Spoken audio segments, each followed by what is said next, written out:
Hello बच्चों।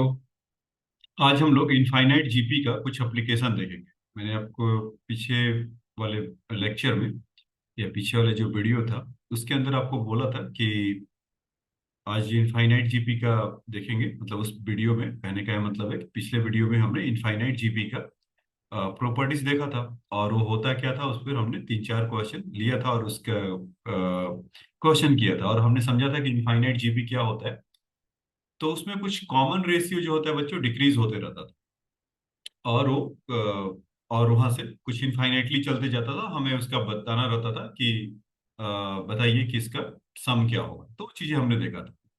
तो अब उसी कॉन्सेप्ट को हम लोग वर्ड प्रॉब्लम में देखेंगे कि डेली लाइफ में सपोज कुछ ऐसा होता हो कि उसका एप्लीकेशन तो क्या करें, तब उसको कैसे यूज किया जाए। मैथ इसीलिए पढ़ते हैं ना कि इसको यही अप्लाई किया जाए।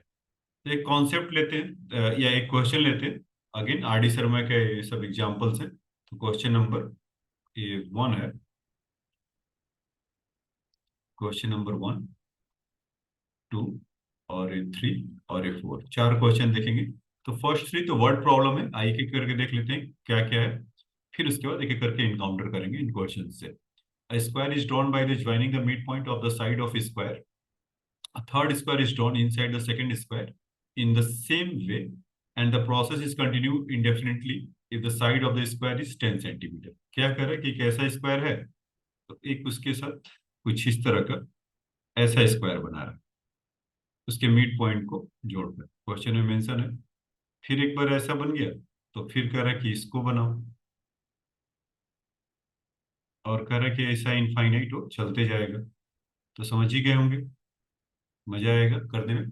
तो ये किस तरह का क्वेश्चन है। दूसरा क्या है कि after the striking the floor of the certain ball rebound 4/5 of the height from the which it has fallen, find the total distance that it travel before coming to rest if it is gravity drop from if it is gently drop from the height of 120 metre. मुझे क्यों हंसी आया, क्योंकि वो gravity gently तो उससे थोड़ा word का एक जैसा था। और ऐसा क्वेश्चन आपको काइनेमेटिक्स में फ्री फॉल में भी ऐसा देखने को मिल जाता है, या अगर फिजिक्स के अंदर आप देखेंगे तो कोलिजन वगैरह चैप्टर में ऐसा मिल जाता है कि उससे 4/5 से रिबाउंड हो रहा है, तब बताइए क्या होगा। तो ऐसे क्वेश्चन हमने वहां पर आप लोग ने देखा होगा, तो उसी का रिमाइंड करा रहा था। तो फिर उसके बाद थर्ड कर है कि inventor of the chess board is suggested the reward of one of the grain of wheat of the first square, 2 grains for the second, 4 grains is the third and so on. जैसे कि chess board होता है तो आप जानते हैं इसमें 64 उसके 64 क्या ब्लॉक्स होते हैं और ईच ब्लॉक में फर्स्ट ग्रेन, दूसरे में सेकंड ग्रेन, थर्ड ग्रेन। तो जब इसने चेस किसी ने बनाया था तो उसको रिवॉर्ड में ऐसा कुछ था कि उसको ग्रेन्स मिलेंगे, ऐसा दिया जाएगा। लेकिन आपको जानकर हैरानी होगा कि उस समय जब उसका सम निकाला गया तो उस मतलब जो किंग था जो अवार्ड दे रहा था उसके पास भी नहीं था पूरा करने के बाद। ऐसा टाइम पास करने के लिए कभी ये घर घर पे करिएगा तो आपको पता चलेगा कि आपके घर के सारे ग्रेन्स या जो भी अनाज होगा खत्म हो जाएगा, लेकिन फिर भी वो चेस बोर्ड में प्रॉपरली फिट नहीं होगा। तो कह रहा कि हाउ मेनी ग्रेन्स, ऐसा क्या होगा। तो ऑब्वियसली जीपीए 1 2 4 8 ऐसा बढ़ते हुए जा रहा है। और फोर्थ थोड़ा एनालिटिकल है, एक वर्ड प्रॉब्लम से हटकर, लेकिन इसमें भी इनफाइनाइट जीपी का है। कह रहा है कि if each term of infinite GP, if each term of an infinite GP is twice the sum of the term following it, then find the common ratio of the GP. ये है बच्चों आज का हमारा चार क्वेश्चन। तो आ जाइए बिना टाइम गवाए इस पहले क्वेश्चन को देखा जाए। और इस फिगर को रख लेते हैं सामने ही, क्योंकि डिस्टर्ब हो गया। अच्छा कोई नहीं, फिर से नहीं। तो देखिए ये कह रहा है कि square is drawn the joining the mid point, जैसा आपको एक ग्लिम्स दिखाया था। एक स्क्वायर ऐसा बना लेते हैं, स्क्वायर ही है। फिर इसके अंदर एक और स्क्वायर बना लेते हैं जिसके मिड पॉइंट से ज्वाइन करेंगे तो क्या होगा, स्क्वायर ही होगा। ऐसा क्यों, क्योंकि जितने भी साइड्स होंगे वो सिमेट्री के चलते इक्वल हो जाएंगे।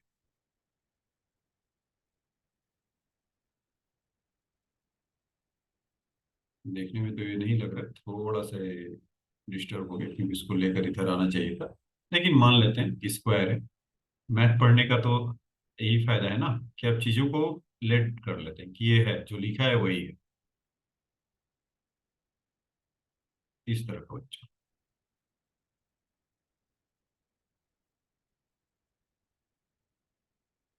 सब।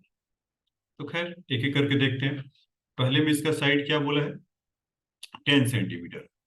10 सेंटीमीटर, तो अगर एक का स्क्वायर देखा जाए तो 10 का स्क्वायर हो जाएगा विच इज 100 सेंटीमीटर, ये तो हो गया।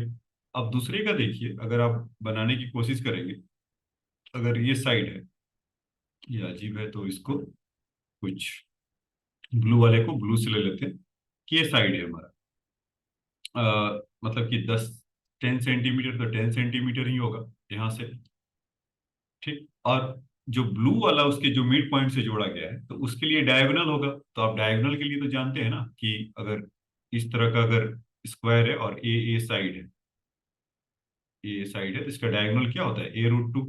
तो उसी तरह से यहाँ पर जो ब्लू वाला जो बन रहा है, तो उसका डायगोनल हो जाएगा उसका साइड जो प्रीवियस वाला का होगा।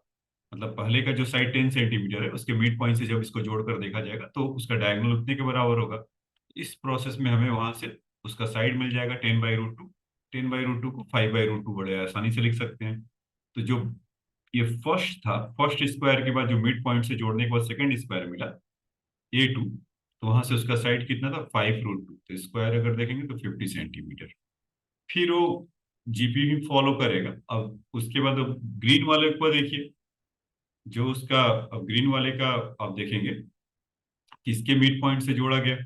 ठीक, और और उसका उसका डायगोनल अगर आप यहाँ से करने की कोशिश करें, मैं बना रहा हूँ ग्रीन वाले को ऐसा, तो आप देख रहे हैं ठीक इसके ब्लू वाले के पैरेलल है क्या, ग्रीन वाला जो थर्ड बन रहा है, उसका जो साइड होगा, उसका साइड मतलब होगा जो ग्रीन वाले का जो साइड होगा, उसके मतलब कि उसका जो डायगोनल होगा वो ब्लू वाले के साइड के इक्वल होगा। तो वहां से हम कह सकते हैं ना कि यहाँ से 5, मतलब इसको नया नाम दे दीजिए A-√2 ग्रीन वाले का, और उसका जो साइड था कितना था, 5√2, यही होगा जो साइड आया था ग्रीन वाले के, ठीक इसके वही साइज के इक्वल होगा। तो यहाँ से √2 कैंसिल हो जाएगा, तो A = 5 सेंटीमीटर। तो अगर उसका एरिया थर्ड के लिए निकाले तो 5 स्क्वायर, तो यहाँ से 25 सेंटीमीटर हो गया। अब नहीं करेंगे, बस हमें वो मिल गया कि एक 100 है, 20, उसके बाद 50 सेंटीमीटर आ रहा है। सॉरी, एरिया है तो स्क्वायर होना चाहिए था। तो ये सब चीजें हमने फिजिक्स फिजिक्स में हम लोग देखते हैं कि डायमेंशन और यूनिट हमें ये बताते रहता है कि आप यूनिट का ध्यान रखिए। तो खैर 25 सेंटीमीटर स्क्वायर हुआ, तो नेक्स्ट उसका आप देखेंगे 25 बाई, मतलब कि उसका हाफ अगर 25/2 सेंटीमीटर स्क्वायर होगा। तो इससे पूछा था कि हमसे कि find the sum of the areas of the all square is form. तो अगर हमें सभी का एरिया अगर निकालना हो, सम निकालना हो, सम ऑफ द एरिया, तो A1 + A2 + A3, और ये कब तक जाएगा किसी को नहीं पता, तो इसलिए इनफाइनाइट। तो 100 हो जाएगा, यहाँ से 50 हो जाएगा, यहाँ से 25 हो जाएगा, and dot dot dot dot. तो डिक्रीजिंग जीपी है बच्चों, और इसका कॉमन रेशियो कितना है इस फ्रैक्शन, मतलब कि अगर first term by second term आप देखेंगे, sorry second term by first term देखेंगे आर के लिए, तो ये हाफ आ रहा है क्या, 25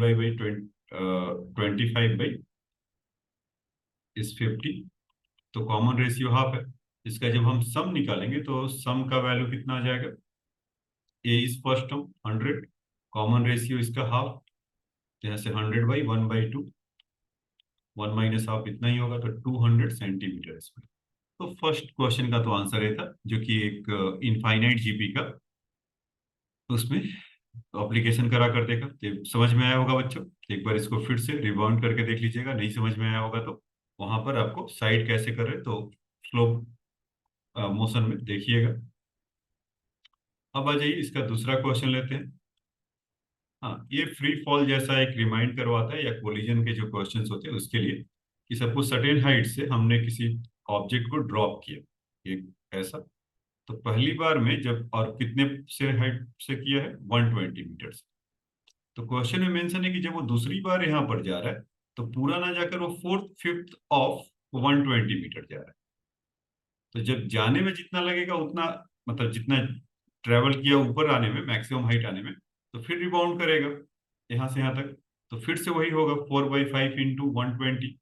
लेकिन जब अगली बार जब करेगा, तो इस वाले हाइट का, मतलब जो मतलब फर्स्ट के बाद इस सेकंड एक तरह से हुआ, तो 4/5 ये वाला हाइट बता रहा हूँ, वो देखना उससे कम रहेगा, 4/5 ऑफ 4/5 120 ऐसा, और ये होते जाएगा ऐसा, फिर जाएगा फिर आएगा, मतलब after the hit the when object or what is the ball strike the your surface, after it each collision के बाद या each striking of the surface के बाद वो कितना हो रहा है, वॉट एवर द डिस्टेंस, मतलब उसका डबल हो रहा है। तो 4/5 जा रहा होगा, आ रहा होगा, फिर यही यही काम यहाँ पर भी होगा। तो थोड़ी देर के बाद आप देखेंगे तो इनफाइनाइट जीपी जैसा ये होते जाएगा, फिर उसमें किया, फिर इसमें किया, फिर वहां पर रुक गया। तो वो डिस्टेंस को तो निकाल नहीं पाएंगे, तो हमने जीपी पढ़ रखा है। तो पूछ रहा है कि फाइंड द टोटल डिस्टेंस, यहाँ पर एक क्वेश्चन में बोल रखा है ना कि find the total distance that travel the coming to rest if the gently drop from the height of 120 metre. ये क्वेश्चन में ऐसा मेंशन है। तो ये ऐसा करते हैं कि टोटल डिस्टेंस एस ले लेते हैं। पहली बार तो 120 मीटर गया होगा, दूसरी बार में 4/5 ऑफ 120 मीटर, और 2 बार ट्रेवल कर रहा है तो इसलिए × 2 plus again 2 times of 4/5 of 120 metre into 4/5, मतलब इस डिस्टेंस का 4/5, तो उसका डबल हो जाएगा। And dot dot dot dot dot ऐसे इनफाइनाइट चलते जाएगा। तो इस 120 भाई साहब को इधर रख लेते हैं पहले, और यहाँ से 2 × 4/5 का इसका चलते जा रहा है। तो आप देखेंगे कि ये वाले टर्म तो हर में है, और 4/5 आगे वो बढ़ते जाएगा। क्यों ना इसको कॉमन ले लिया जाए, 2 × 4/5 इंटू 120, और यहाँ से करेंगे तो फर्स्ट ये वाला कॉमन आ गया, तो यहाँ से 4/5। अगले बार में वो 3 बार होगा, 4/5 4/5 4/5, एक कॉमन ले लिया, तो 4/5 का square, dot dot dot dot dot ये चलते जाएगा। तो यहाँ से भी आप क्लियरली देख सकते हैं ना कि इसका कॉमन रेशियो क्या होगा, 4/5, और 4/5 का मतलब इस फ्रैक्शन, क्योंकि डिनोमिनेटर में 5 है, 4 है, तो 0.8, तो denominator is more than the numerator, so it is fraction. तो हम अपना काम कर ले जाएंगे इसी बीच, 2 × 4/5 इंटू 120, और यहाँ से इसका फर्स्ट टर्म 1, और कॉमन रेशियो इसका -4/5, ऐसा। तो यहाँ से इसका वैल्यू निकालेंगे 1/2 इंटू 2 × 4/5 इंटू 120, और यहाँ से जब 1/1 -4/5 इज 1/5, और इसका रेसिप्रोकल करेंगे तो 5, तो 5 से 5 लोग घर चले गए, और 120, तो 4 × 2 = 8, 960। तो यहाँ से आप देखेंगे 1080 मीटर टोटल डिस्टेंस ट्रेवल करेगा। ये तो बच्चों इसका था कि किसी सर्टेन हाइट से किया, तो ये आपको अक्सर फिजिक्स के अंदर भी मिल जाता है। और एडवांस में ऐसा क्वेश्चन मिलता है फिजिक्स में, जो कोलिजन वाला होता है कि ऐसे ऑन ऐसे चलते जा रहा है, तो वहां पर भी कुछ इसी तरह का लगाते हैं कॉन्सेप्ट, तो आपको उधर भी हेल्प करेगा बच्चों। तो अब आ जाइए आज के तीसरे क्वेश्चन की तरफ चले। हाँ, ये था हमारा थर्ड नंबर, जो चेस बोर्ड के लिए हम लोग बोर्ड आपको बता रहे थे कि जब चेस बोर्ड को जब उसको किया इन्वेंशन, तो उसको कहा कि भाई चलो आपको अवार्ड मिलेगा, और अवार्ड में क्या मिलेगा कि you have discovered the 64 of blocks. So each block is started with the 1 grain, second block will be 2 and 4 and third on so on, means double of उसका करते जाएंगे। तो कह रहा कि बताओ उसको कितना दिया होगा, how many grains would have to be given the inventor. तो फर्स्ट ब्लॉक में एक है, और क्वेश्चन में मेंशन है कि there is a 64 squares each chess board. तो एक स्क्वायर में एक मिला, दूसरे में 2 मिला, तीसरे में उसको 2 का स्क्वायर मतलब 4, फिर उसका 4 का स्क्वायर, तो या अच्छा उसको डबल ही करते जा रहा ना, डबलिंग द नंबर। अच्छा तो और मतलब मैं तो ज्यादा बता रहा था, ये डबल ही कर रहा था। तो उस समय भी उसके पास जो किंग था उसको नहीं था, मतलब एक स्टोरी है बच्चों, वो आप सोच रहे हो कि सर कहाँ से कहाँ बोले जा रहे हैं। मैं ये बोल रहा हूँ कि जिसने चेस बोर्ड का जो डिस्कवर किया था, तो उसको अवार्ड में ये कहा गया था कि आपको फर्स्ट चेस बोर्ड में, मतलब कि 64 कॉल मतलब बोर्ड है, तो एक बोर्ड में फर्स्ट में एक देगा, दूसरे में डबल देगा, उसके बाद 4, फिर उसके बाद 8, ऐसा बोला गया था उसको। लेकिन पता चला था कि उस किंग के पास इतना था नहीं, मतलब सम ऑफ द इन्फिनिटी ऐसा जाएगा। तो अच्छा इन्फिनिटी क्यों यहाँ पर तो सिंपल ही है, कितने टाइम्स जाएगा, अप टू 64 टर्म, यही होगा ना, स्क्वायर है उतना। तो ये तो सम सीधा सिंपल सिंपल आ गया कि इसका फर्स्ट टर्म एम है एन 1 है, 2 ⁻64 -1/2 - 1, तो 2 - 1 तो उतना ही होगा, -1, तो ये तो आसान निकला, सिंपल था। उसका 64 एन नंबर ऑफ टर्म के लिए ही था। ठीक है, इसमें तो कुछ खास मजा नहीं आया। आइए फोर्थ, इसके बाद कौन सा था, ये वाला, ये तो हमने कर लिया था। हाँ, ये फोर्थ नंबर ये थे, इसको लेकर आते हैं।